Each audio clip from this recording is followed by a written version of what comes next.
যত সব দেখতে পায় মাইরি, আমার কাছেই জোটে এরা। আজকে বাজারে গেইলুম, সেইখানে বিল্টুর সাথে দেখা হলো। বিল্টু বলে কি না, তুই তো সব সময় ডাল আলু ভাতে খাস, কোনোদিনও মাছ খেয়ে দেখেছিস? তুই ক্ষমতা থাকলে তুই মাছ খেয়ে দেখা। আমি প্রতিদিন ভেটকি মাছ খাই। আমি আজ গিন্নিকে বলবো তুমি মাছ করো না কেন। প্রতিদিন আমাকে আলু ভাতে ভাত খেতে আর ভালো লাগে না, থুর বাবা। ও, তুমি এসে গেছো। এই দেখো, আজকে আমি কি সুন্দর একটা জুতা কিনেছি। ভালো লেগেছে তো তোমার?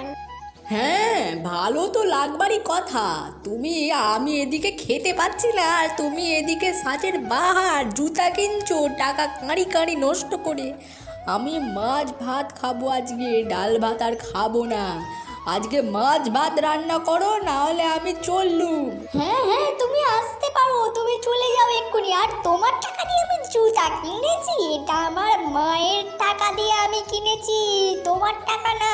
তুমি তো একটা ভাটের মানুষ, তুমি কি কাজ করতে পারো? যাও এখান থেকে, চলে যাও, আমার পুরাই কপাল। বলছি দাদা, ভেটকি মাছ পাওয়া যাবে তোমার কাছে? যদি পাওয়া যায় খুব ভালো হয়। কত টাকা করে কেজি একটু বলবে দাদা? আমার কাছে সেরকম পয়সা কড়ি নেই, আমি খুব গরিব মানুষ। ঠিক আছে, আপনি যা দেবেন দেন। আমার ছেলের বিয়ের উপলক্ষে আপনাকে আমি ফ্রিতে খাওয়াবো।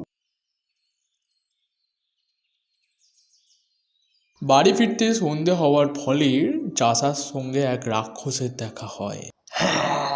যদি বাঁচতে চাস তাহলে মাছটা আমায় দিয়ে যা। কিন্তু এদিকে চাষা মাছ খাবি, চাষা মাছ ছেড়ে দেবার পারত কিন্তু না। সে দৌড়ে পালিয়ে আসে রাক্ষসের থেকে এবং সে মাছ বাড়িতে নিয়ে যায় এবং দুজনে খুব ভালো আনন্দ করে খায় এবং সুখে সংসার করে।